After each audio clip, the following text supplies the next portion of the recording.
Hello, everybody.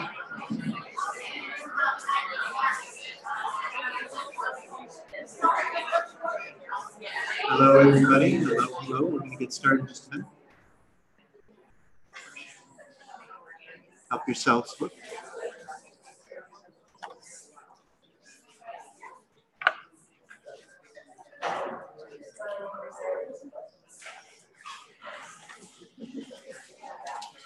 How do you get to the microphone if I need that?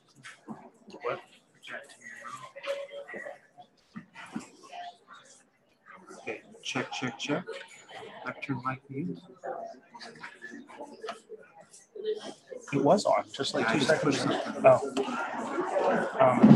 Here we go. Siblings.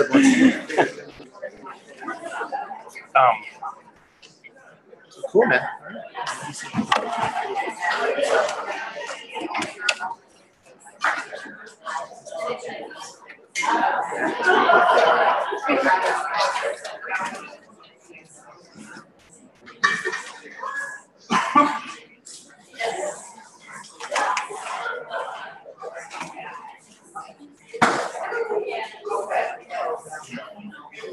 So is it recording?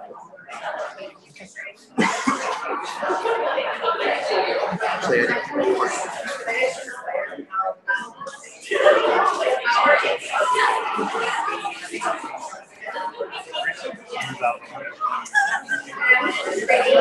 already super helpful.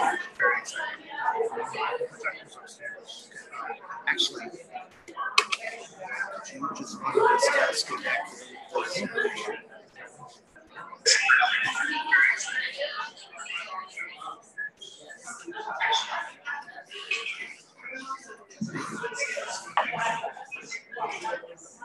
Okay, check, check, check, check, check.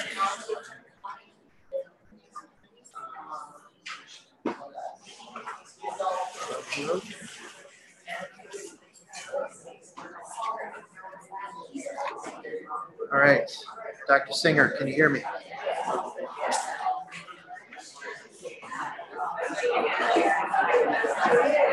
Can you hear me? Can you hear? Test, test, test. Check, check, check, check.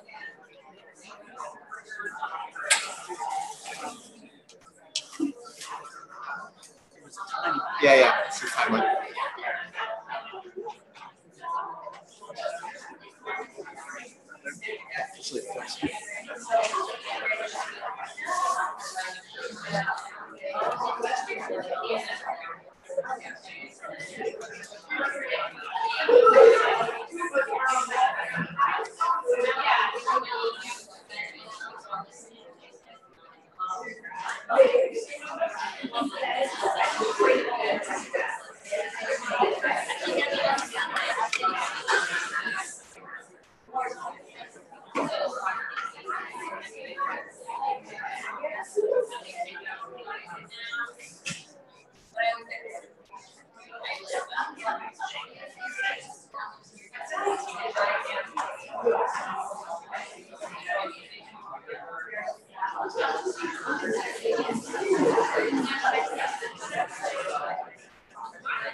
Okay, good morning, everyone.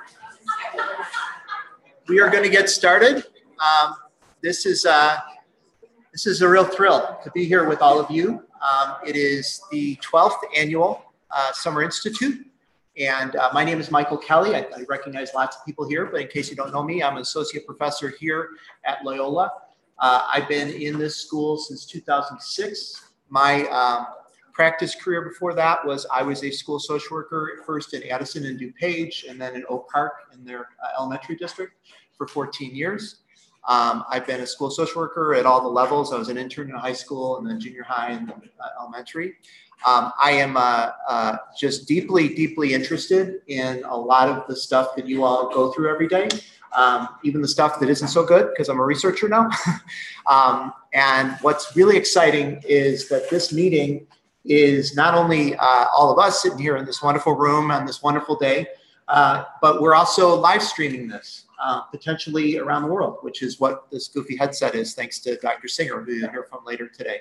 I was joking to Sybil and Jonathan. Sybil's from our program as well, the PLC project, and she works at Lurie Children's Center for Childhood Resilience. But I was joking to both of them that on the live stream, I've asked Sybil to kind of monitor it if there's questions or comments, and that it could be basically my mom. So we'll see. My mom is watching. So Sybil, if my mom wants to say anything, you know, you're a good therapist. You know how to parse that. Yeah, it's hi, Mom. Okay, good. But there is a lot of interest in what we're doing, and we're happy to share that. And most importantly is what we're going to do with all of you here today. So let me just do a few kind of openers to kind of get us oriented, some housekeeping stuff. My presence here is obviously going to be what you have to look at and put up with for the next hour and a half or so, but there's a lot of other people to come, and there's a lot of people that have made this possible, and I want to thank them and acknowledge them, and we'll kind of do like the graduation that never anybody really follows. I'll just mention everybody and we'll give them all a round of applause. All right. So if there's someone dying in the back to go, Sybil, yeah, you can do that. All right. So first I want to thank somebody who's at the table right now, Carolyn Goslin, who is our CU coordinator, who's done amazing work to bring this together. She has some announcements too that I'll share in a minute.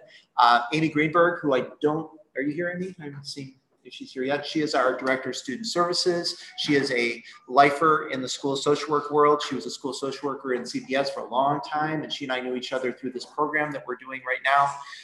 And she's just a dynamo, and I'm so excited she's helped us do this. And then people that are part of the Professional Learning Community Project, which we're going to be basing a lot of our work on today, are Sybil Baker, who's in the back. Raise your hand, Sybil, so everybody can see. Andy Brake, where are you, Andy? There is another fellow. He's at Northeastern Illinois University as social worker. Emily Shaman, are you here, Emily? Are you here yet? All right, Emily Shaman's a doctoral student here and a school social worker as well. We have a bunch of PLC members. Could you all raise your hands right now? All right, people that were part of our project this year. You will be meeting some of them directly after this session. Specifically, Brianne and Katie will be presenting along with Blessing. Blessing, you here? You here yet? Okay. So we're going to have those folks present, and then tomorrow we're going to have more presenters from that PLC project. So I want to thank you for that. And then finally, we have a few representatives of a group that's going to be presenting tomorrow about a community-based approach to working in schools and what we can learn from that, and honestly also what we can learn about how people like us sometimes are or aren't so prepared to work with the outside providers. So I have Tor and John here from Hanover Township Youth and Family Services. Amanda's not here yet, or Karen? No? Okay. So let's give them all a round of applause to thank them for doing this. I will do a more Sacco finish intro to a fellow who's also here, Jonathan Singer. Jonathan, raise your hand. Jonathan is a prof here as well, and a really nationwide expert on suicide prevention in schools. And he's a good buddy of mine, and I'm really just happy he's part of this. But he's also somebody that we're really lucky to get, because he's busy going around the country talking about these issues. So he's going to do a long form kind of keynote interactive presentation this afternoon, where we really drill into what does it look like when these terrible events happen. I think if we didn't know already how serious these things are, those of you that are working with the ages, not that there really isn't any age where kids are suicidal now, but really the middle school, high school age that you work in, certainly this 13 reasons why debacle and all the aftermath of that, and how raising awareness is not always good. You can send very strange messages or even negative messages. And certainly if people want to debate that with me or Jonathan, come see us at the break. But definitely the issue of suicide prevention and how do you prevent it, how do you deal with the issues that come from the actual experience, and then something that Jonathan calls postvention, that's very well known in the field of suicidology. What do you do after? and how do you deal with the potential contagion and some of the other issues that come out of that. And Jonathan and I are both big believers in kind of merging what evidence-based practice, which are the things that have been studied and researched by people like me and him, with the things that are on the ground that are really going to work. So we're really, I think both of us have an evidence-informed lens we bring to this, and you're all going to have a chance to weigh in on what you would do and how you would approach it. Okay, as long as I'm still going on this, just to let you know. So today we are here. We'll be in this room all day long. Roughly around noon, we will break for lunch. Lunch is on your own. You're in a great eating place to be. Certainly lots of places. I can make some recommendations. I know Carolyn's given you a list of things. We ask that you be back at an hour in 15 minutes. So it'll probably be about 1:15 we regather people, because that's when Jonathan's going to start doing his thing. We will run through 4:30. I know there was some confusion on the initial email about when we were going to start. So I'm glad all of you that made it here at 9. But we will go through 4:30. Everybody I know is interested in getting the CEUs that you certainly will earn from this 2 days. We ask that you sign in and sign out each day. And I think Carolyn said July 28th, we're going to get them all out, or 25th, whatever's on that flyer. We will get them all out to you by then. Okay, all right. The last thing that's important because of what we're going to be doing in a few minutes is this business about the Wi-Fi. Okay, I am going to knock wood. All right. This has historically been a not so great part of our event, not because we don't want to use it, but because for some reason the tech gets weird. So I've been assured that it's not going to be weird this year. So I really need you all to kind of send your collective prayers or good thoughts or whatever, because basically we want everybody to get on it, because we're going to do some things with it later in the morning. So you should be able to go sign in at LUC Guest, and you should be able to make that work. Don't go to Loyola just straight up, because that's not going to recognize you and it'll give you a hassle. Has anyone done this successfully already? Do we have any success stories? All right, good, bit by bit, okay. So if you are having trouble with that, first of all, don't worry too much, because I'm gonna be up here talking for the next hour and 15 or so, so you're not gonna have to do anything just yet with it. But eventually we are gonna use it a lot. So certainly if you are having trouble, go see Carolyn at the table, and you can even see me at the break, all right? Okay. And finally, obviously, we do take your opinion and your perspective seriously. A big part of what this day and the next is going to be is inviting you to join us further and work with us on this as we go into fall 2017. But we also want to know just what you thought of this experience. And so the evaluations, we really value you completing those. Okay. All right. So let's begin. We are here in Loyola with a field, Move the Field Forward theme. I want to talk about a little bit about that. First, though, I want to tell you a little bit about our program, because our program has, at this point, we're over 20 years old. Some of you have been part of a lot of different parts of this program, knowing who's in the room. We were founded originally by Ruth First, Bonnie Merbis, and other kind of luminaries in the school social work world. Helene Ellis, who is still in some ways involved with us, was also part of some of those early days. It was originally an affiliate of the University of Chicago Center for Family Health. It moved to Loyola in 2005, the year before I got here. It's always cool for those of us who have a rivalry with SSA to have something go from U of C to Loyola. I get a kick out of that. I'm sure they don't care, but it's nice for me. It's a program that was very much built around the idea that is, I think, going to be reflected as we ask you to share out online with the forum posts that we're going to do, that we're all very busy. We all have an enormous amount of things we have to figure out how to do. That's not news. I'm not here to tell you anything you don't know. However, what I do want to talk about with you, and I think our program tried to address, was the very real issue of professional isolation. That we are, unlike a lot of other social work disciplines, and even really other school mental health disciplines. So if we have school psychs, school counselors, school nurses, outside providers, you're certainly welcome here. I think for a lot of us that work in schools, we are basically the only one in our school, or schools, sometimes plural. A lot of you are in multiple schools. It is very likely, unless you're in some very specific places, that you will not have a supervisor who's a school social worker, him or herself, that you'll have a person who's a special ed director, who's a principal. And I always joke when I teach my schools class in the fall, I always joke that I think I worked for 8 or 9 principals, and I had to teach every one of them what I did. Every one of them. including a few of them that even had a counseling background and thought they knew what I did. All right. So what does that mean for us, and why is that part of the FSPP program's history? Well, we realized early on, one, that just people are feeling what we all feel when we're isolated. We feel depressed, we feel burned out, we feel tired. We also don't feel particularly creative. But also, what we also don't have access to necessarily in schools is things like this, things like some of the other things FSPP has done over the years, a chance to come together, a chance to have some community, a chance to learn something different, a chance to have somebody else who knows how hard it can be at 3 o'clock on Friday, and you get that DCFS case and you know your Friday night is gone. Those sorts of things are part of being part of a community. And if you work in an agency or you work in even some hospital departments, you can have somebody who's your clinical director. And we don't have that necessarily where we are. So we wanted to address that. So the first thing we did is we created these consultation groups. And we are interested again in restarting those. We haven't done those for a couple of years because they haven't run for a variety of reasons. A lot of people wanted those for clinical supervision. For their LCSW. So if you are an LCSW yourself right now and think that you would, based on what you hear these next 2 days, like to be possibly a leader of a group, let me know and we can talk about what that might look like. We've had that historically. I was part of one, Amy was part of one, Aaron, who's here, was part of one. Anyone else part of the, yeah. Excellent. So we've had consultation groups over the years. And a lot of what we've done and why I think they've been successful is people are, one, feeling isolated and a need for community. Secondly, they're feeling a very real need to get that LCSW and get those clinical hours. And that's, again, something most school districts don't provide, right?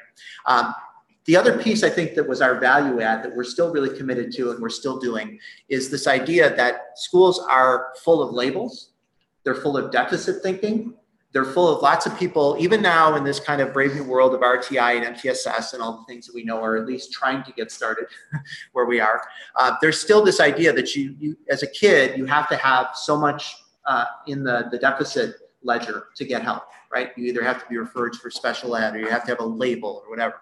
So we wanted to be an alternative to that. Obviously, we all work within that. We all have to deal with that. But what are ways to be strength-based? What are ways to use the strengths of ourselves, our students, our families? We are a family school partnership program. So one of the other things I tell all my students, and I think is a big part of what we try to do, is to emphasize how really schools are communities of adults as well. And a lot of those adults are parents. And the adults are teachers too. We need to talk about them. But we need to build a strength-based approach to reach them. And so some of the things we've done is solution-focused brief therapy work. There's a WOW teacher coaching intervention that we've been doing some research on off and on through the years. Additionally, we do these summer institutes. And this is a misprint because I have it from last year and I didn't update it. But we have now 12. We've done 12 of these in 12 years, which is awesome.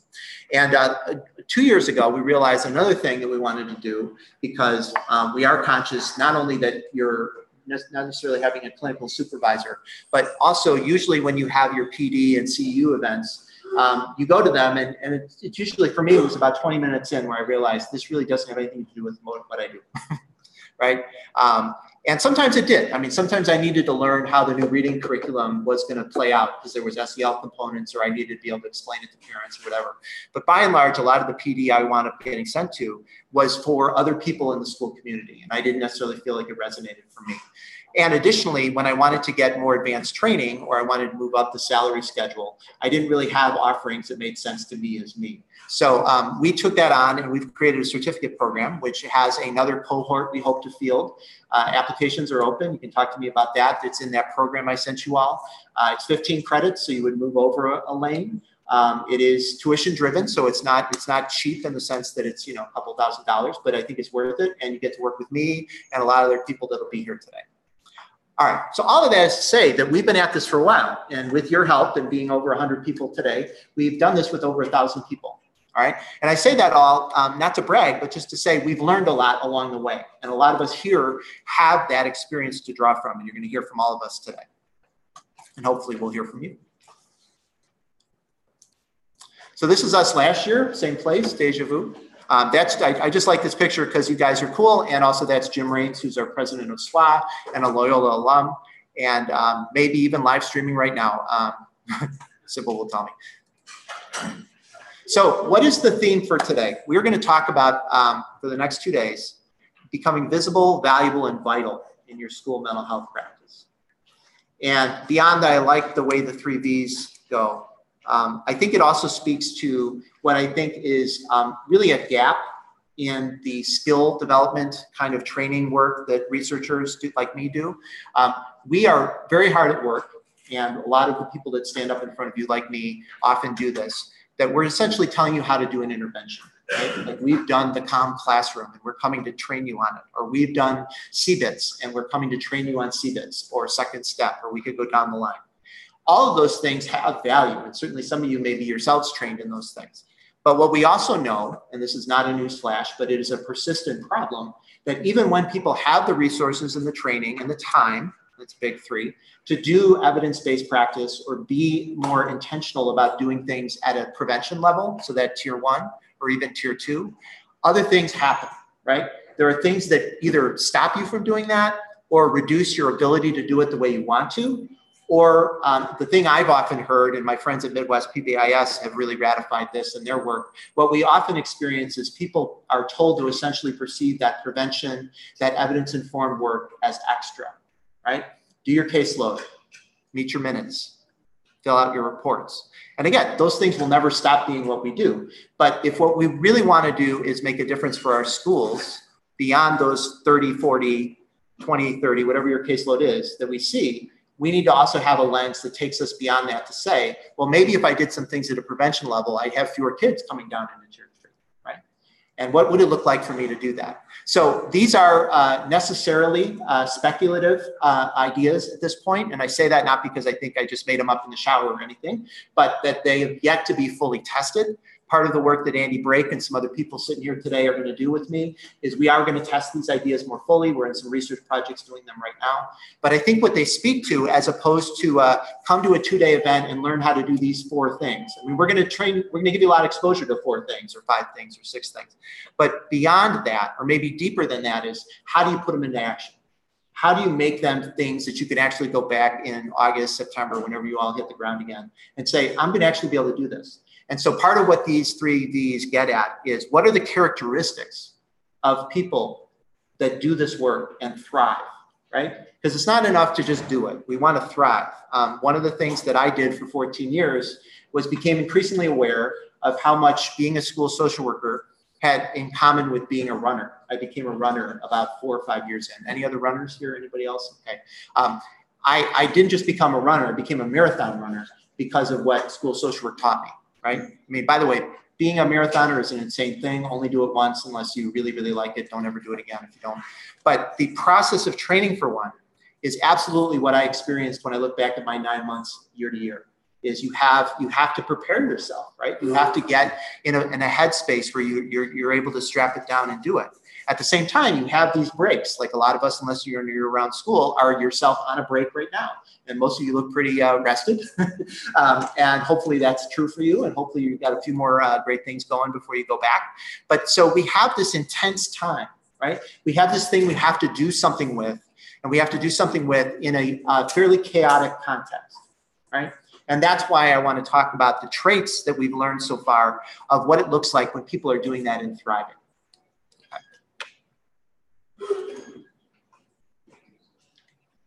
A lot of the ideas that I'll be speaking from today are in this textbook. Some of you have actually had this literal textbook, the 8th edition. If you're recent grads or if you're students now, you're going to be possibly having this if you have my class. This is a book that was originally done by Bob Constable and Shirley McDonald.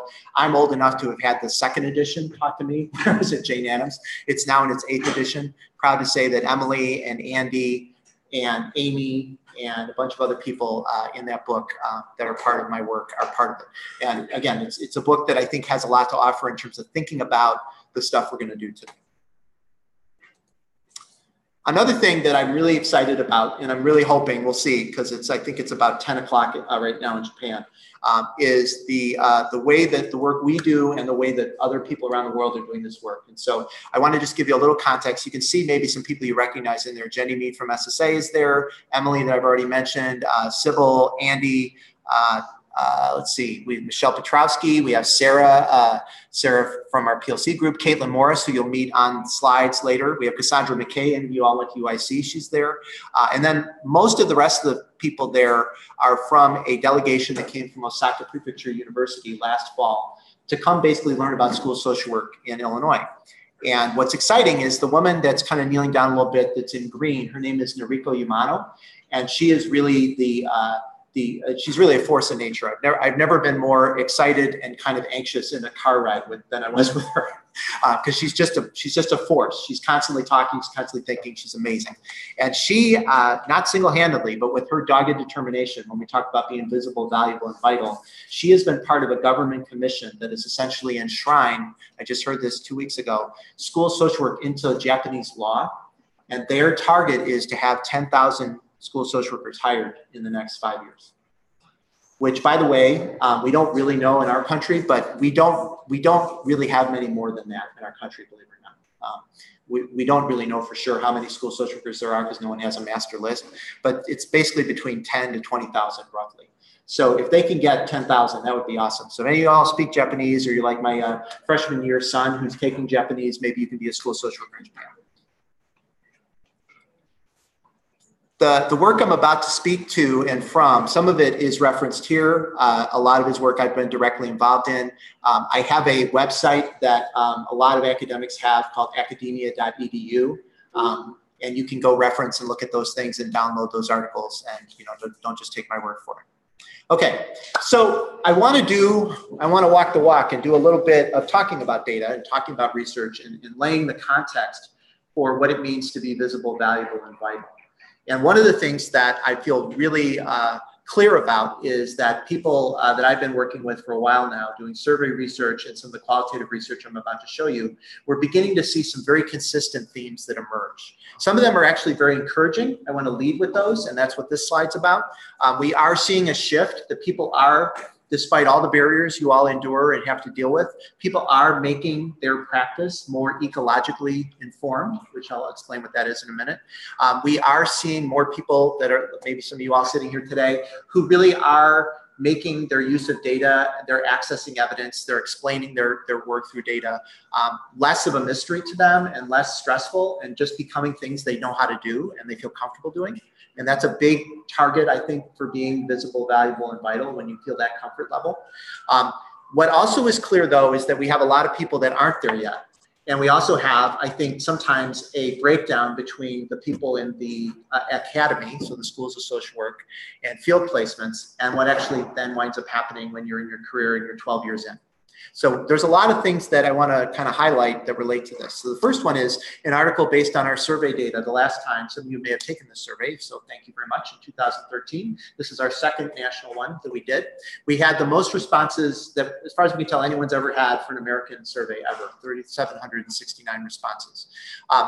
We did a lot of things with this data, and you can read some of it, and I'll talk about some other findings later. But one of the most interesting findings is this paper that my colleague Aaron Thompson at Missouri and Andy Fry at Louisville and myself that we wrote, that was essentially taking a technique called latent profile analysis, which is basically trying to profile groups of people based on data, right? So it's not like racial profiling or some of those other ways we say profiling. This is really trying to get a sense of how different people may sort to help us learn more about, well, what are the factors that drive where they fall, all right? So when I say ecologically informed practice, that may not be a term you've heard said that way, but I guess I bet as I talk, you'll recognize yourself in it. So ecologically informed is that person and environment stuff you all went to grad school and heard a lot about.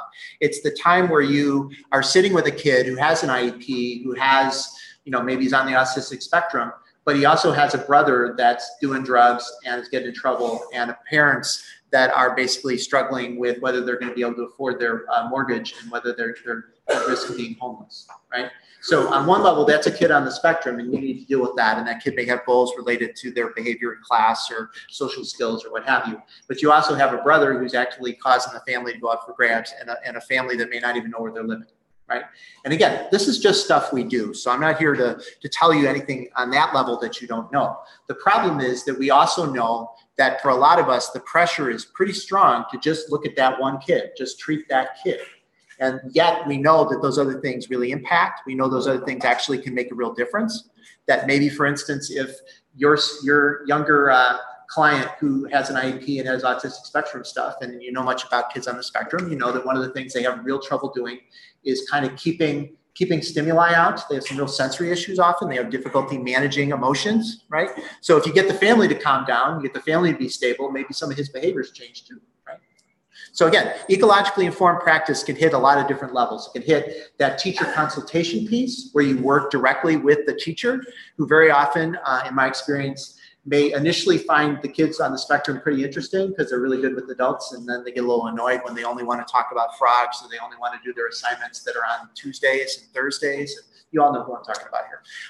These are kids that I think challenge us to work with teachers around behaviors, right? The second part of ecologically informed practice, I've already said, this idea of the family and where the family fits. And then, because this family may be about to be on the street, what can you do maybe with McKinney-Vento and some other things that exist in policy and in your own community to make sure that that family has resources, has access to a food pantry, has things like that. Again, things we all do, but what we wondered is, who are the people based on a self-report that do this all the time? That say, yeah, that's what I do this all the time. I feel prepared to do this all the time. I use data to assess my needs. I make it happen, right? So here's the good news. The good news is basically 84% of us are doing this at least a moderate level, all right? You know, we didn't do this survey 10, 15 years ago, but I have to believe that that's a shift, that people are finding a way to use data, access evidence, think ecologically and implement things. The challenge is that most of that 84% I just read to you in these profiles is in the middle category, which is the moderate level. Only 17% of us, and I made it green on purpose if you can see that, are the most ecological, that just say, yeah, this is what I do. You know, maybe some of you sitting here fit that, okay? If so, we would love to learn more from you, and we'll learn from some people that are part of our PLC project that do that. So what does that mean? That means that we have, through this very large data set, a pretty clear idea that this profile 3 is a pretty distinct group, right? And what we also know is there's some things about them, right? First of all, they're not younger in terms of age, but they're younger in terms of their time in the field. So it's not about age of anybody. I'm not trying to be ageist in this way. But people who have been in the field fewer than 10 years, people who are in, most of us are from Illinois here today. I know there's some friends from Canada, and some friends from Michigan, some friends from Wisconsin, which is awesome. But in our state, we absolutely have state certification. We still have a pretty clear idea that you have to have a master's to do the job. Those sorts of things are all part of the deal, right?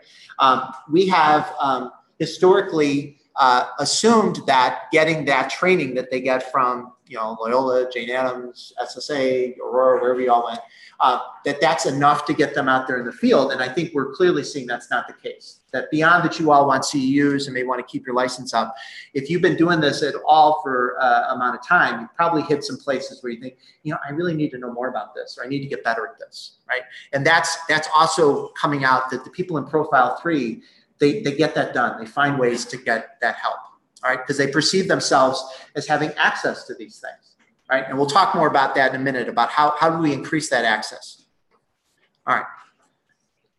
So if that was kind of the most high-end, positive, upbeat, rah-rah thing I'm going to say to you from our data, not that this is a super depressing one, but this is very much rooted in focus group data that we did based out of this very summer institute a couple of years ago. We asked 16 groups to form of 60 people. We asked them to talk about 2 things: talk about how they see their role, how they see people defining their role, how they take what they learned in graduate school and what they do with it.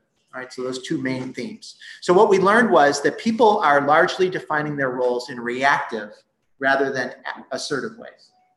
All right, and what we mean by that is they read their school's general working conditions. So what's the ratio to school's social work to student? What's their priorities in school? Community characteristics, and then they adapt to the policies. And we all know, because we've been in schools for a while, policies can change like the wind, right? So you often feel very, you know, battered to and fro. We were in a conversation yesterday with some folks that are here today, and somebody was saying in a district they work in that like 5 new principals are coming in out of a district of like 14 schools. So, I mean, there's a lot of churn that happens, right?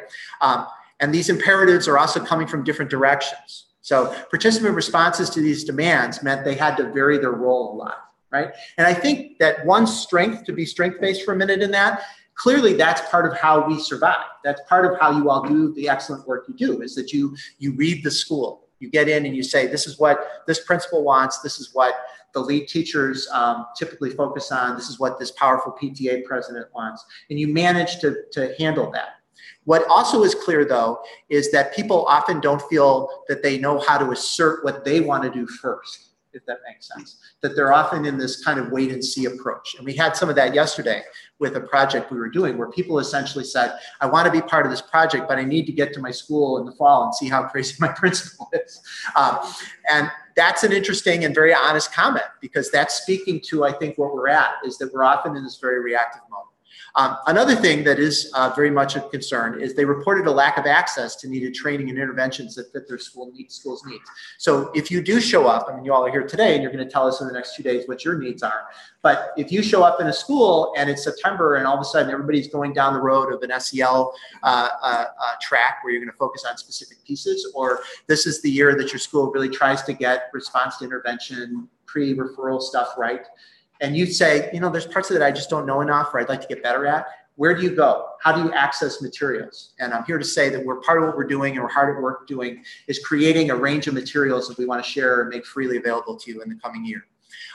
Additionally, what I think we have, and this is part of, I think, when we say things like no 2 days are the same, I think part of what we're saying on the plus side is that makes for a fairly stimulating environment, right? Like I liked that part of it. I liked that there was dynamism. I liked that I had a sense of autonomy within that, you know, there literally wasn't someone looking over my shoulder all the time, sometimes, but not all the time. I liked that part. The part that sometimes I didn't like so much was what's reflected in this data, was that I often didn't have a coherent model to draw from, right? I'd show up at a school when I was hired, and essentially what I was told to do maybe had a job description. I never worked in a school district that had a job description. I don't know how many of you have a job description. But what the informal job description was, well, either do what the last school social worker did or don't. It was pretty much that binary. So one school I was told pretty directly, we don't like what the last one did. We didn't like her, don't do that. And I spent the first 6 months figuring out, well, what the hell did she do? So I can decide whether I want to do that or not. The second district actually said, this is what we want you to do because this is what we've been doing forever. And in some ways that was a problem too, because what if I didn't think those things needed doing? Or what if those things were very, you know, kind of had a lot of whiskers on them? So this approach that makes the adaptability that you all do well and that you all are doing every day, makes that harness to things that are evidence-informed, that increase your capacity, is really what this research that's going to be published this fall in Families and Society gets at. Okay, so what is this kind of getting at? This is kind of a slide that I've been using for a while, and I've been using with different audiences, and I've been asking people to tell me what they think. And this is really what I'm going to tell you is my answer based on their answers. So the first thing is that despite a lot of call for this, despite even things through ESSA or the SEL movement we have in our state, or even SB. What's the discipline law? What's the number? Was it 100? Yeah, I'm sorry, I got the number wrong. I have a lot of SBs in my head right now.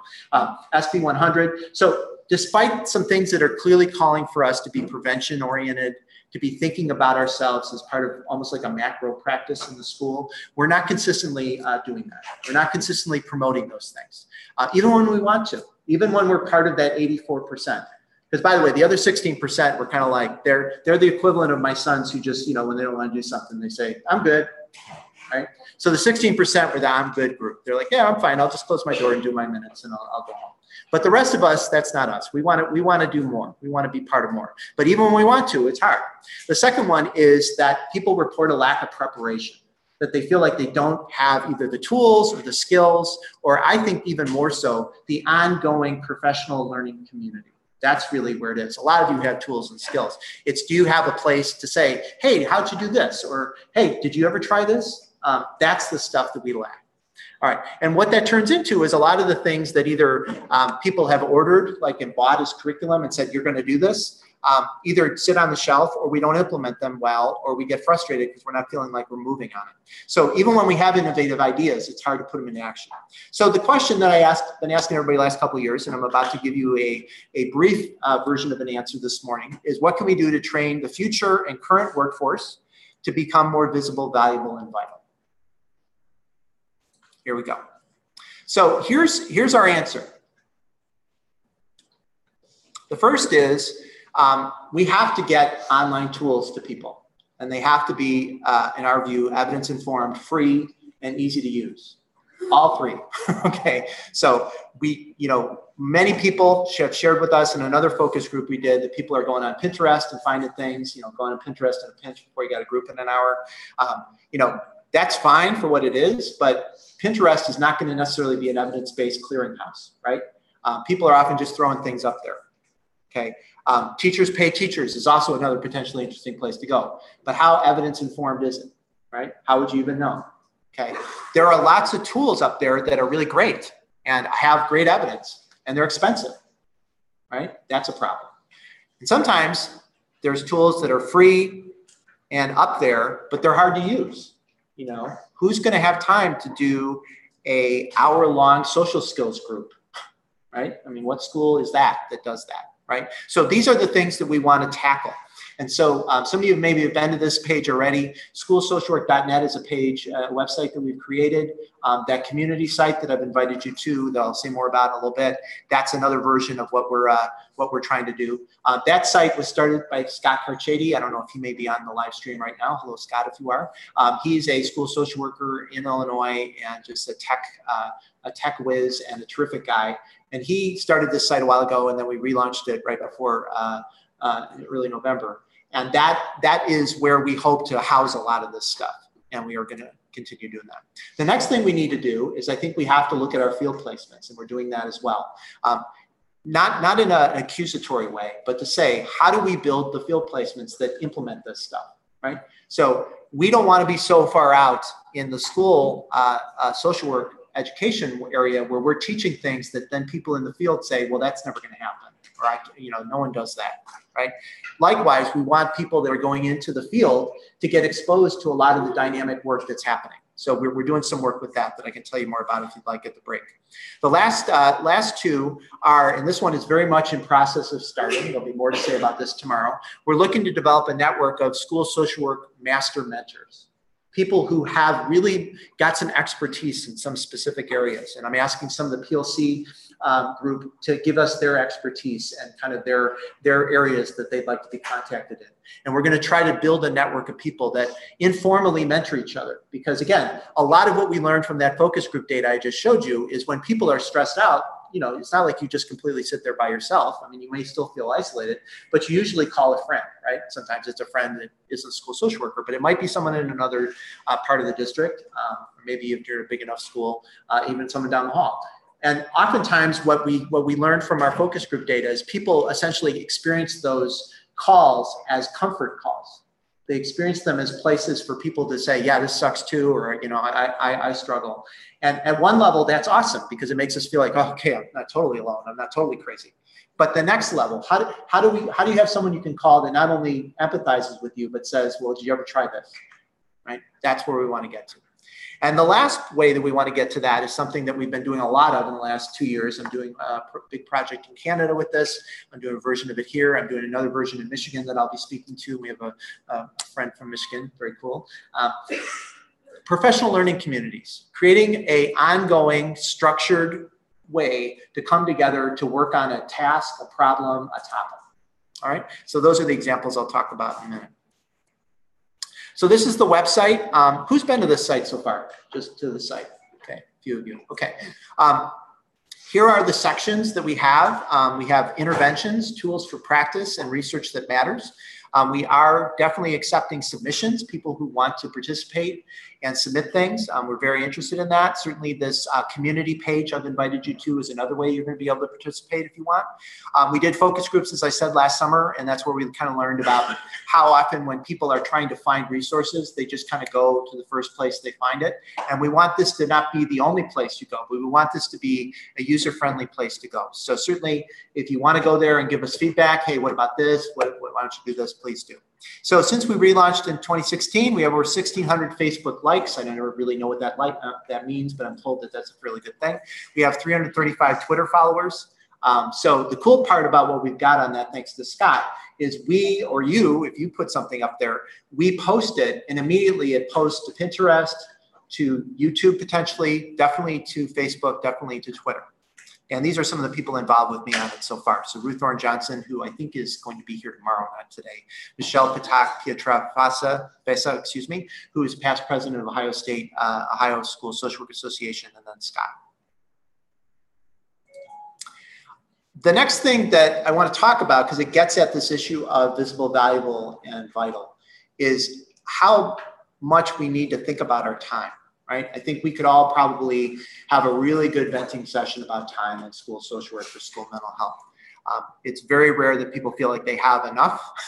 It's very rare that people see their time stress go down. If anything, I think we probably may feel like there's a never-ending plate of things that are piled onto it. That, you know, one of the things that schools are really bad at doing is ever taking anything off, right? It's always putting something on. So we have a time crunch, and I think we could all agree in general that that's true. But what about what is our actual time? What do we actually do with our time? And what's the point of looking at that? You know, I mean, again, it's something that I think maybe some of you have thought about doing. Maybe some of you have done it in your own life. There's some interesting studies going on where particularly working mothers are doing time studies and doing research and learning about their time and learning where their time openings are and how time crunches work. Anyway, so we took this on. Steve Whitmore, who is a school social work genius up in Oakland County Schools in Michigan, he had adapted a tool from actually OT and PT, because there's a big discussion right now in their fields, and I would like this discussion to start and really go where we are, of workload versus caseload, right? So what does that mean? So caseload is the stuff we all know, that you show up at a school and they say, you've got 30 kids on your caseload. Okay, good luck, schedule them, right? Well, what's workload? Workload is what this slide looks like. All right, so the blue, I guess that would be royal blue. I don't really know my colors very well. The one that says direct, that is the stuff that would be caseload. That's the stuff that everybody knows, that I've got a kid, I've got 20 minutes to see him every week. This is Tuesday, I see him. What about the next one, the red one below? That's the indirect. That's the time you spend talking to the teacher, to his mother, doing an observation, doing an implementation of a behavior plan, collecting data, things like that, right?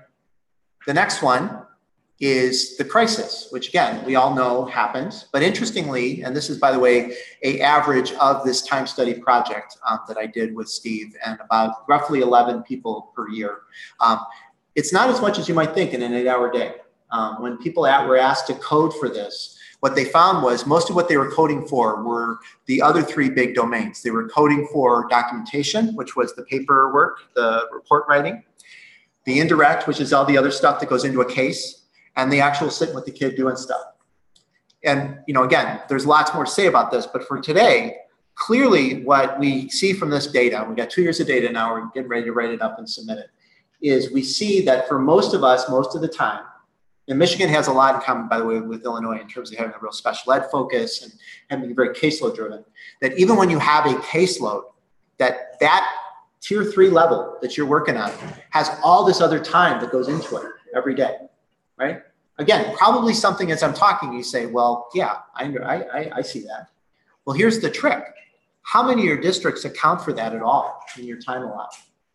When you make decisions as a district about who gets to have which school based on what, do you factor this in? My guess is no. We don't yet have a workload discussion, right? And there's some pretty, I would say, personal reasons for that as well. And that's some of the stuff that came out of the data. Certainly, we don't want to be seen as complainers. We are wanting to be people that are helpful. So, you know, we don't want to be seen as saying no, right? There's a lot that we do as school social workers and school mental health professionals that in some ways can make that red and purple part be kind of in the shadows. We can be in the background on those things, right? But what if those things became visible? What if we brought those things in and said, this is what I actually do every day. I want you to account for that in my time, right? And the good news is some people have actually done that in our Michigan project and had some interesting results. Here's just another way to graph it. What's interesting about this was by month, is that the top line is the direct. And for this cohort of people, they actually saw direct go down at some points, right? And that was in some ways directly related to the season that we all know in schools where you're doing more evals. And maybe you're doing other things like, you know, out of building field trips or things like that, proctoring tests, whatever it is, right?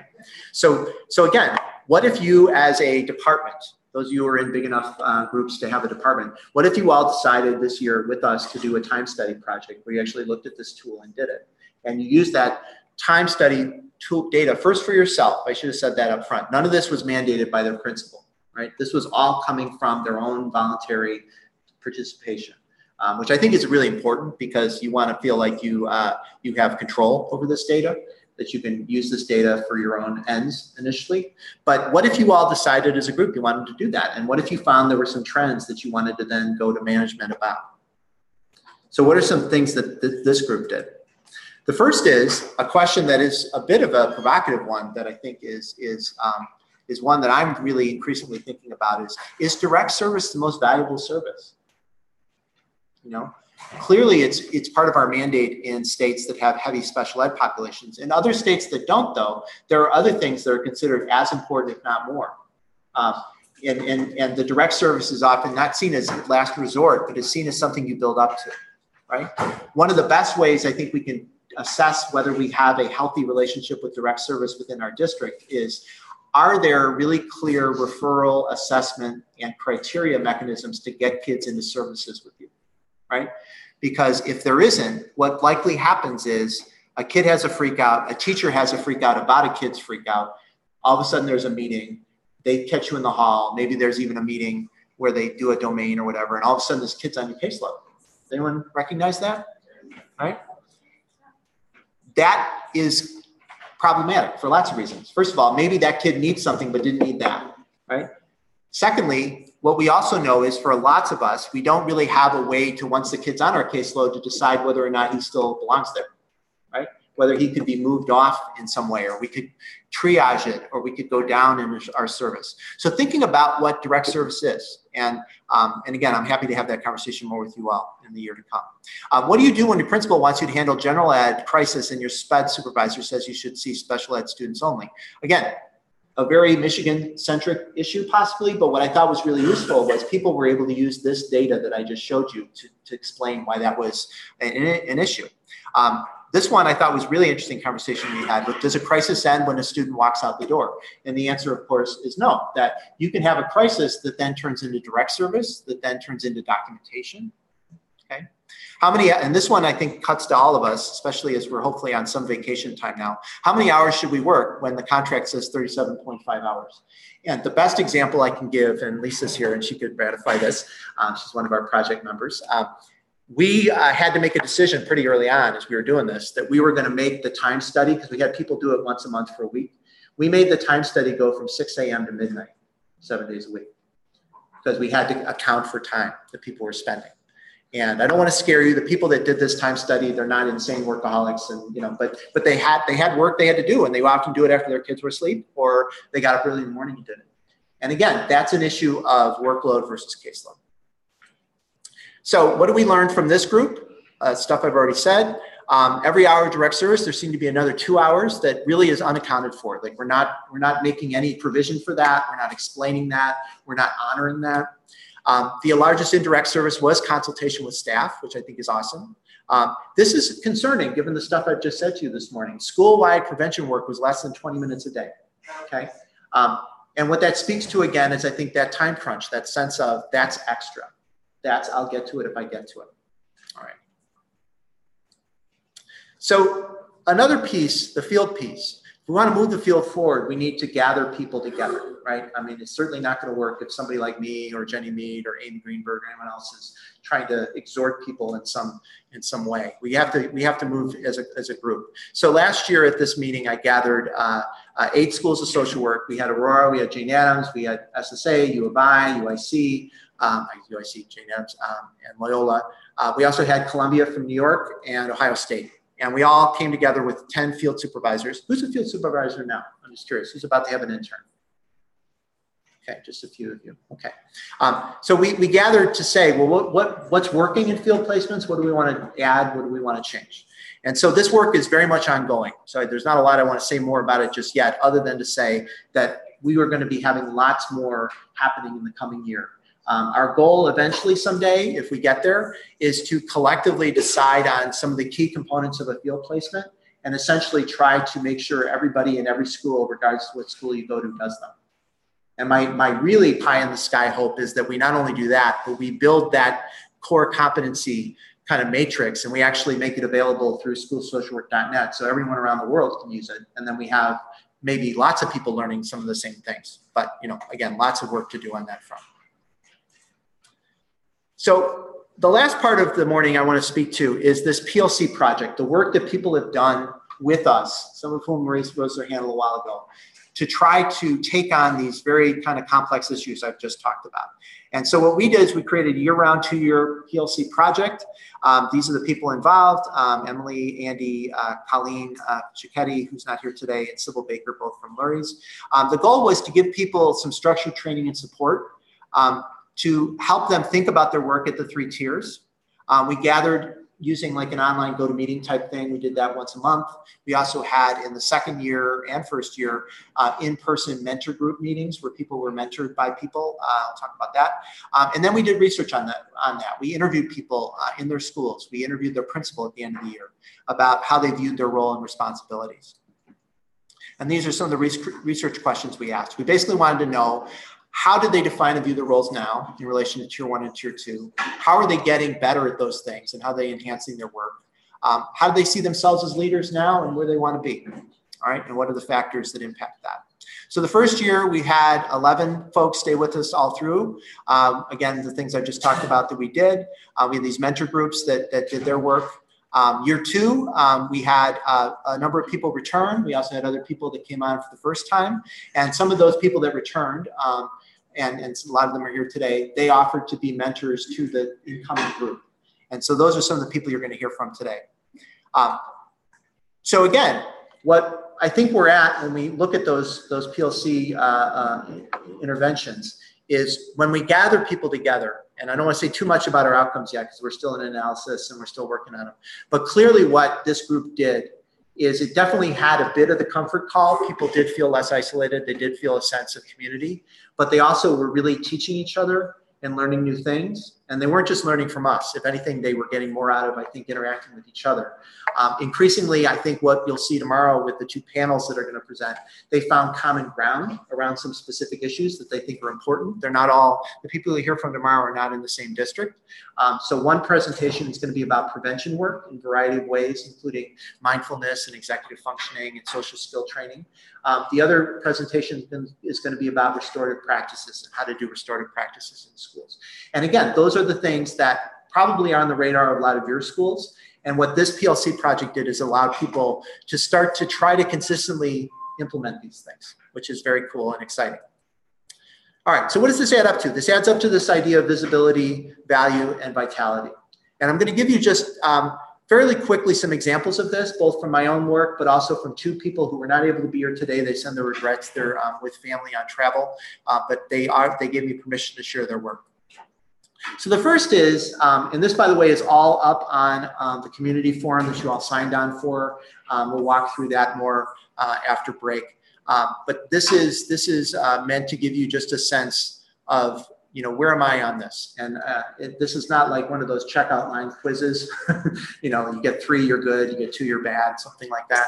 It's also not yet a psychometrically valid instrument in any way. These are just questions that have come out of my own research, my own thinking, and people I've been talking to about this around the country for the last 3 years. So the first is a visible checklist.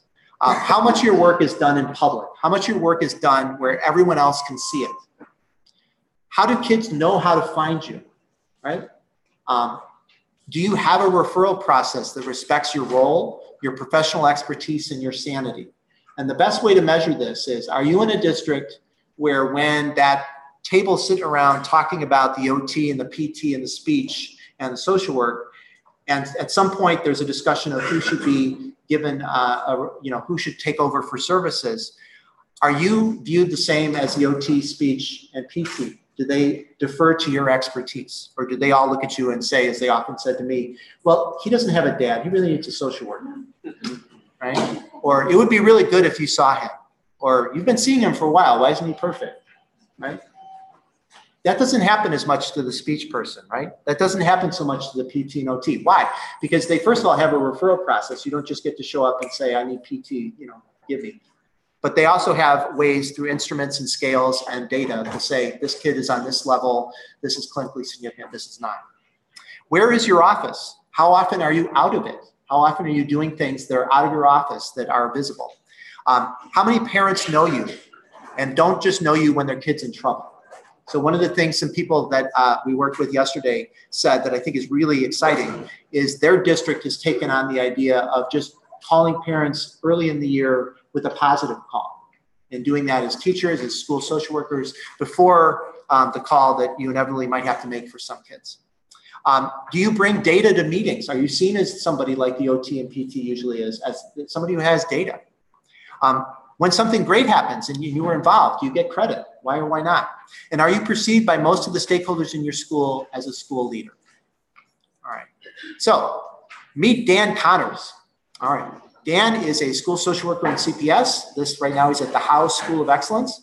And that's Dan in action. This is Dan being visible. He was part of our PLC project this year. Dan thought that he wanted to make the whole fidget spinner, other sensory regulation stuff, he wanted to bring that into his school, and there were some issues with the degree of resources within the school, as well as the awareness of this among some of the parents and the kids. So what he did is he worked through a donorschoose.org. Has anyone used that site for things? Where you can essentially put up needs you have and people can chime in and offer money. So he bought those things. He then created 8 kits. So 8 essentially calming sensory kits. Very cool. And there you see the kits right there. And these were going to be things that he was not going to be the deliverer of, right? So he wasn't going to be sitting there doing the kit. It was going to be in the teacher's classroom, special ed resource teacher, what have you. So what happened? He knew, just like I know, and just like probably you know, that just doing this alone wasn't going to get it to anybody, right? It might, a few people that know Dan and are friends with him might use it, but who else is going to use it? Who's going to even know he has it? So he said, well, I need to do an open house. So what he did is he made Social Work Month in a school social work showcase. And he took from the social workers stand-up stuff in NESW. He gave an overview of school social work. He gave a list of community-based resources. He gave strategies for calming for kids. And then he had an open house at the end and showed his project. And his project is ongoing into next year. He's going to try to get all 8 kits going and do some pre and post test measures. But I just love, here's his open house. Here it is. We all like food. We all like to have a welcome. So he had pretty good turnout. Obviously, this is before everybody showed up. So he was visible, right? He wasn't expecting people to find him. He went out and got it. We're valuable when we're being effective. This is a big one, and this is one that I don't want to underplay, and I want, if anything, acknowledge that this is still really a challenge for a lot of us, which is this issue of how do we get out of just the compliance bit of data, where what we do is we count how many kids we see, we count how many reports we write, we bill Medicaid, assuming Medicaid still exists. We are in a position where we can count what we do. But can we go to the next level and show that what we did made a difference on specific outcomes? And those are not obviously the same. And those require, in some ways, some pre-planning and some things that maybe we can help you all with if you'd like this year. So how do you measure those outcomes? Have you used something like that time study tool I showed you, or that Katie's going to show you a version that she's used as a school counselor to document your time in ways that can make sense to you and then to your school stakeholders? Do your outcomes align with the mission of the school? I mean, that's the other thing. Even if you have good outcomes, if your outcomes are largely tier 3 clinical intrapsychic outcomes, as important as those are for those kids, and as much as those kids need somebody like you, if the school is really focused this year on attendance, the school is really focused on, they want to get off some watch list for behavior issues, what are your outcomes in relation to that? Have you told your story about your work in ways that the school understands? Okay. And again, I think that's one of the other things we need to be really conscious of, is that schools are not just going to automatically get what we do. I mean, I was always explaining what I did, regardless of the year, regardless of any kind of years of experience. Do you bring data to meetings, and does the data allow you to demonstrate what you do, right? Because again, we can just collect data for the sake of it, but can we use the data to explain what we do? And we have some ideas about that. Have you identified a key problem that's impacting the learning of students school-wide, not just those 2 or 3 kids that have an LD IEP that you see in a group? Have you mobilized the school to do something about it, right? So not just you as some savior that's going to make everything better, but have you mobilized a group of people? And we're going to hear some examples of key allies and people that did this in the PLC project. This one I think is really interesting to me as a researcher, and I really want to do more on this in the coming years. What would you say are your 3 most important student outcomes that you are effective in addressing? And how are you telling your school about them? Okay. And I deliberately don't say what those are because I think they can be really varied. But what if you were able to do that? What if you had, the cliche is the elevator speech, right? But what if you had an elevator speech that because I'm there, kids come to school more, parents are more satisfied with the school, and I'm really good at getting teachers to do behavior plans. Yeah, that's just 3 I completely pulled out of my head. All right. When we're thriving, we're vital. Okay, so valuable is one thing, to show our impact, to get it to be clear what we do, which I think is just kind of good practice. And people that do it probably start to feel a little better about themselves and think, yeah, I knew I was doing something, but now I've got the data to prove it. This is kind of next level stuff. This is the stuff that's probably more elusive in some cases, but it's I think something to really shoot for, which is to be vital. And for now, I've defined vital this way. What are the crucial teams in your school? And how many of them are you either leading or on, right? So the places where things get really done in your school, are you on those? Are you in those rooms? Are you maybe even facilitating some of them? Aside from the obvious tier 3 caseload work and the crisis stuff that we all provide and will always be part of our work, what would be lost if you weren't in your school anymore? What would be specific to what you do? When your principal or SPED director, whoever is your boss, thinks of you, what are the first 3 things they think of? And how many of those things are directly connected to how they are evaluated, right? I learned early on that as much as I like the principals I work with, that they're pretty oriented people, right? They're being evaluated too. If anything, they're under a lot of pressure beyond what we even know. So being able to say, I do this work and I'm going to do it anyway because I think it's worth doing and I've done some of the things I talked about this morning. But, oh, by the way, this is making you look good, okay? Or this is making the school look good, which by extension makes you look good. And then the last one, which hopefully will never happen for any of you, but it has happened to friends of mine, is if your job was threatened, how many other key school stakeholders know how awesome you are right now and would raise hell about that? All right. So what does it mean to be valuable and vital? Now meet Caitlin Morris, who is at S.E. Gross Middle School in Brookfield. Her project was about enhancing her school's check-in, check-out program. These are the key parts of our PLC projects. These are the ones that everybody that did a PLC project this year were asked to do. They had to identify a problem. They had to articulate what that problem was. They had to identify data sources for a needs assessment, because it's really important, as you'll see in a minute from Caitlin, to not just say, I think this is a big deal, or the 2 teachers I talk to all the time think it's a big deal, but I have the ability to show that this is impacting the whole school. Once you have that, who are the key alliances? Who are the people that can really help you do this, right? They should be at least a few people in power in terms of actual formal power, but probably some of the other people are not necessarily formally in power. We know that some of the most powerful people in schools I always teach are the school custodian and the lead secretary, right? Because the secretary often knows everybody's business and the custodian has all the keys. And those things are really important if you want to do something like, for instance, take this on and maybe have a big event at night. You want to have those people helping you, but they're also they have a lot of wisdom in their own way, right? Once you've done this, build this alliance, deliver the intervention, whatever it is. And you're going to hear an example from Caitlin in a minute. Measure your outcomes. So it's one thing to do it, and it's important to do it, and sometimes it's hard to get outcomes done, or it's tricky to get that pre and post test data, or whatever you decide to do. But if you have it, by all means, get it and shout to the mountaintops about it if it's good. And then how do you keep this on the radar of the school? How do you make sure that this is, and not in an egotistical way, that's not the issue here. It's how do you make the school know that you're in on this, that this is happening, that you're doing this, and so that becomes its own energy. All right, so this is Caitlin's project.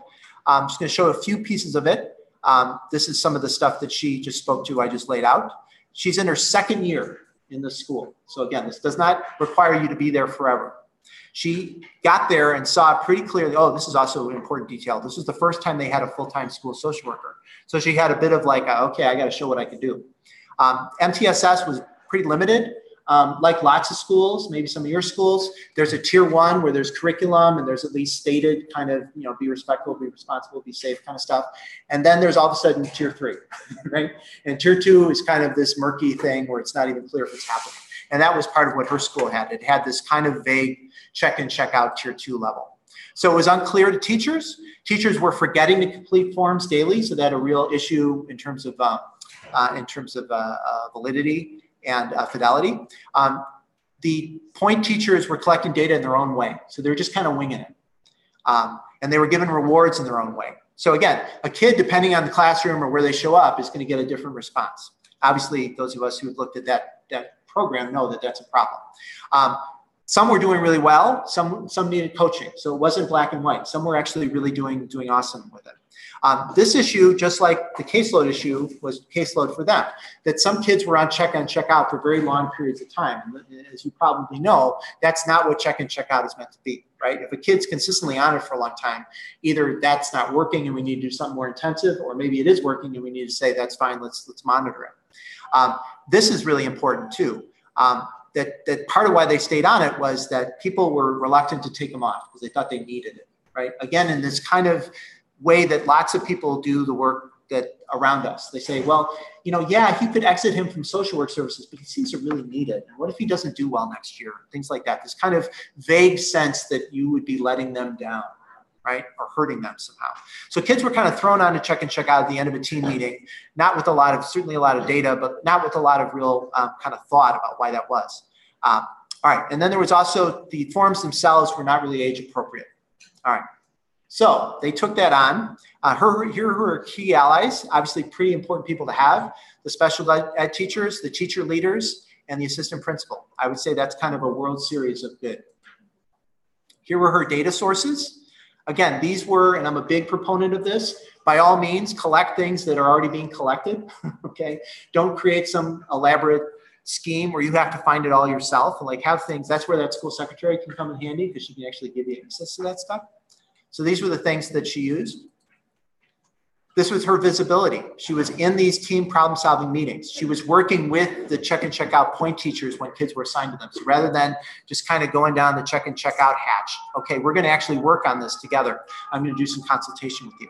Sending individual check-in emails and doing the facilitated individual meetings. Again, as you hear that, you may think, God, that's a lot of time. I don't have that time. But think again, this was about getting kids off of check and check out. Right? There was a payoff at the end, hopefully. And then again, did a data review, which I think is huge, with the assistant principal. So the person who, again, their evaluation was being tied to how well they implemented things like this. They themselves had a stake in meeting with her and getting it done. All right. They worked within the team problem-solving process. They made the meetings work more smoothly, she did. But she didn't do it all her own. She worked with others to do it. Again, being in a vital role. Here's some examples of what was on the Google Forms. Again, this is all going to be available. It's available now. You can go get it.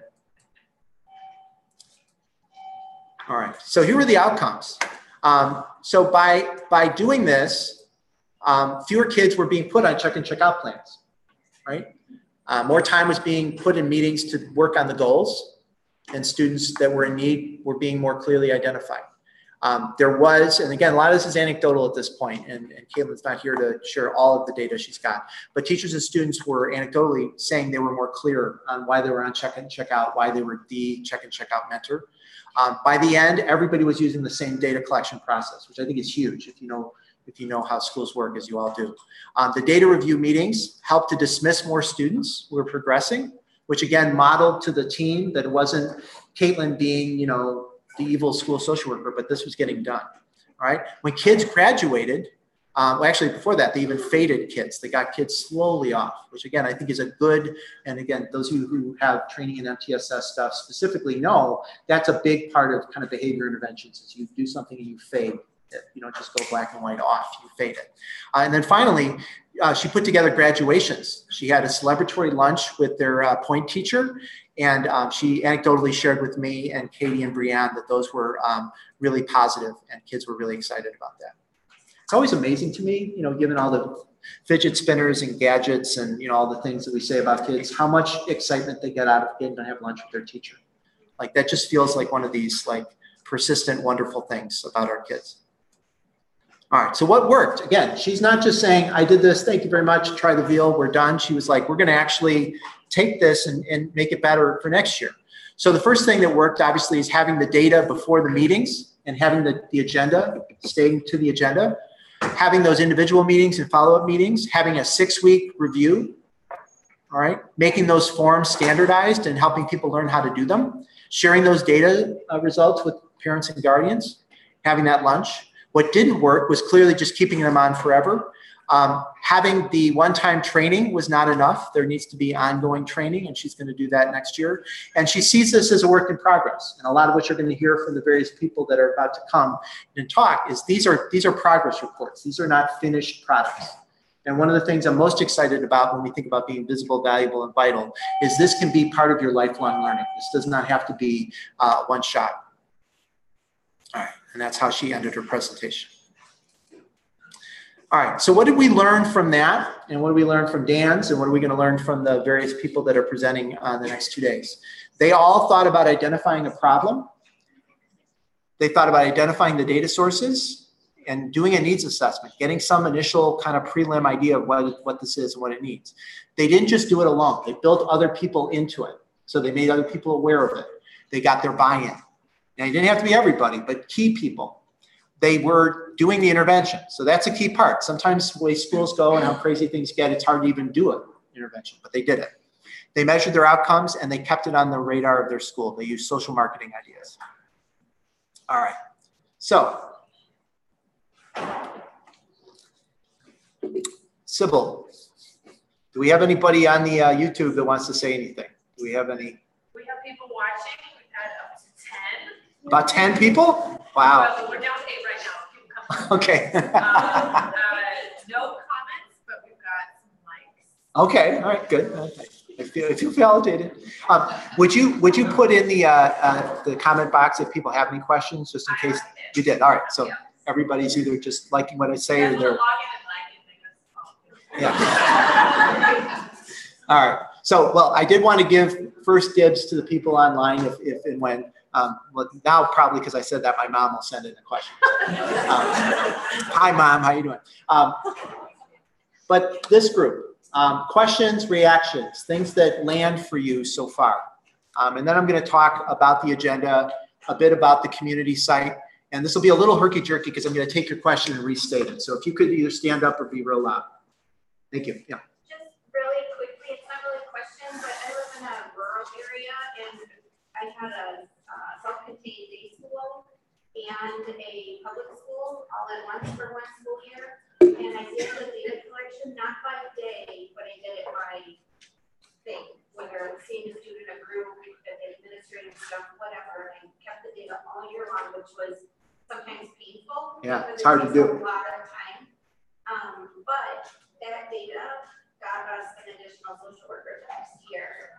So they didn't know what we did. They appreciated us, they really did, but they had no idea the scope, the huge scope of things that we did. So looking at the daily data is really overwhelming because that's a lot of data to keep, right. But it's hugely helpful. Very cool. Very cool. Wow. Then you got another position added. So let me, just for the sake of those 8 wonderful people on YouTube and everybody, if you couldn't hear, coming from a rural context and having kind of schools that you had to be kind of, you know, shuttling back and forth, and you did a time study of your own, right? And commented, yeah, using Google Doc to do. And in doing that, she was able to find a way to advocate for a position, as well as to help people understand better what they do.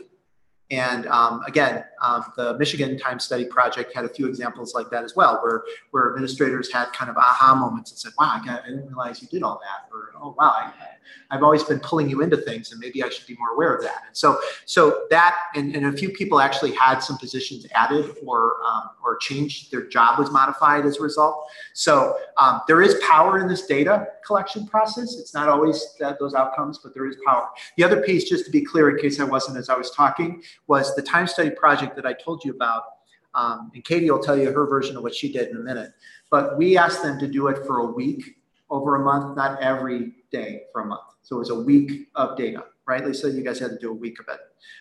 So it wasn't every day. I mean, some people actually shared when we asked them, they said, I just find myself doing it now. I should say that also, as long as we're on this topic, it was really clear, and this is very exciting.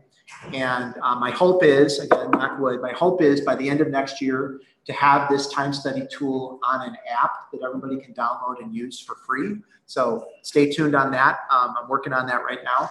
But for sure, we have it available if you want to use it in an Excel kind of format and use it. But my hope is that when people use that enough, they begin to see their time themselves differently, right? So it's not just the external people needing to see it; it's what you can do with it yourself. And for a lot of people, what we were really heartened by was basically everybody stuck with it, so they really liked it. They found it useful. Like, I mean, I'm sitting here with my phone and all these gadgets today. I'm not a tech person in the sense that I think a lot about kind of tech products, but I know that there's absolutely a lot of product development where people have a great idea for a product and then they put it out there and basically everybody that uses it says, yeah, it's a good idea, but your product kind of sucks, or I'm not going to use it, or, it's too hard or whatever. And for whatever reason, we had some good feasibility data. People really found it useful to use. So anyway, more to come on that in the next 2 days. Other comments, questions, things that didn't make sense, things you want to question me on? No? Let me do, we're not going to do like the formal poll just yet online, but let's just get a show of hands of people that work primarily in elementary schools. Let's just get the room, okay? All right, hands down. Middle school primarily. All right, and high school. And other arrangements, others, okay. All right. How many of you are in practice? Again, this is not to be ageist or anything. How many of you have been in practice in school social work for fewer than 10 years? Okay, all right, good. How many of you have been in practice for more than 10 years? All right, keep your hands up. For those of you who have your hands up, if you are in the same school you started out in. Okay, God love you. All right, good. All right, hands down. So a lot of us, I think in this room are kind of in that, it's not even a divide, because I don't think it's a divide, but the stuff we saw in our data between those two groups. What we know also is one of the main things that I think drives this innovation that we're talking about today is the ability to be in a state that we happen to be in, which has certification and for all the faults of our state is looked at as a leader around the country and to some extent even around the world. The Japanese example I showed you, and sometimes I don't know how much we deserve that sometimes because there's a lot of innovative stuff going on elsewhere. But we are viewed. If you go around the country, or you go to SWA's meeting, or you go places and you say you're from Illinois, they go, "Oh, Illinois school social work, oh, it's so awesome." So just know that even when your day feels like you're drowned into a pulp, that there are people in other states and even other countries that say, "Oh boy, I wish I worked in Illinois in school social work." All right. Any last kind of comments from the group before I walk you through what we're going to do next? All right. Okay. So the agenda is going to be as follows. I am going to stop in a minute. We're going to take a break. We're going to then reconvene. The first group will be, we're going to do a World Cafe. Let me back up. We're going to do a World Cafe approach. Those of you who were here last year know what this is like.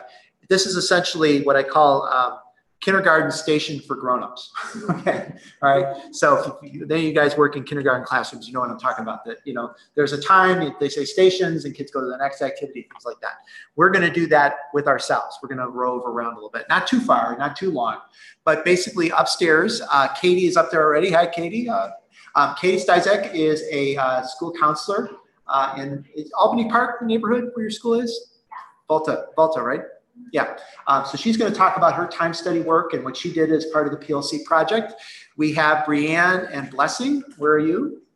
Hi, nice to meet you, by the way. They are going to be down here, and I'll load you guys into this place, and you'll be talking. They will be talking about that self-care program for teachers that they did and some of the things they learned in doing that.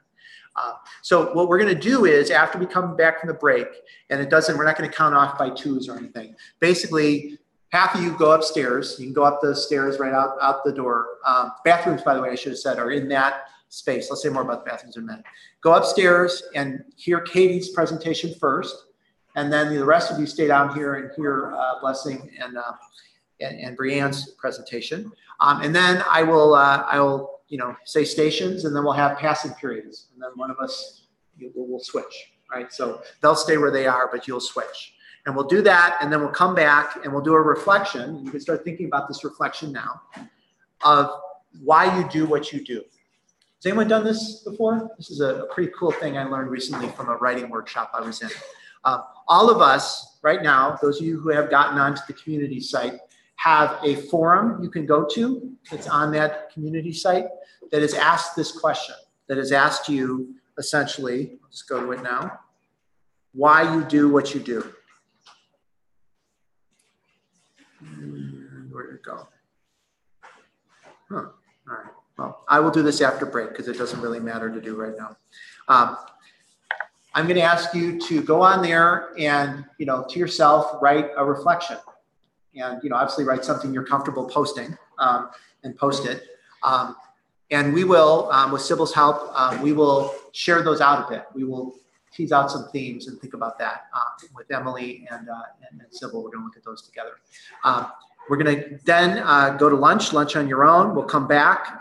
We'll hear from Jonathan in really, really cool presentation about suicide in schools and do some case study work where we work on being visible, valuable, and vital within that very serious issue.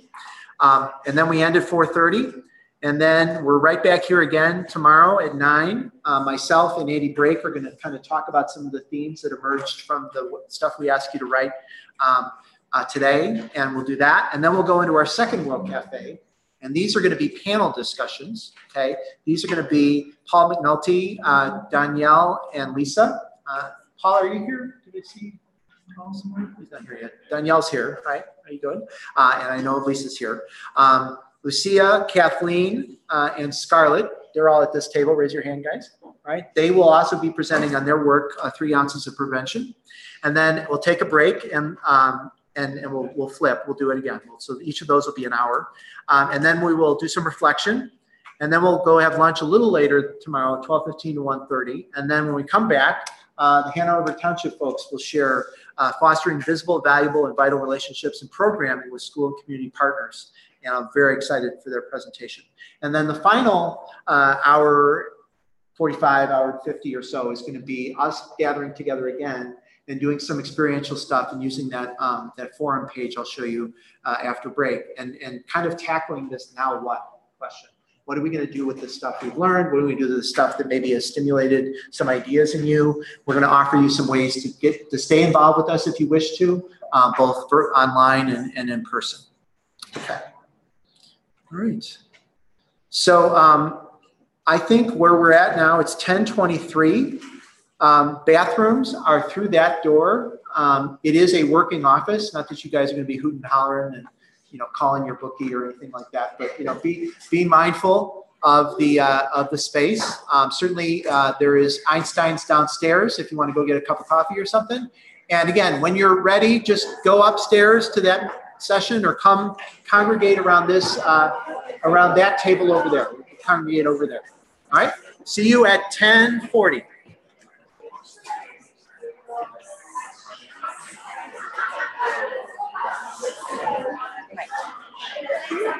Right.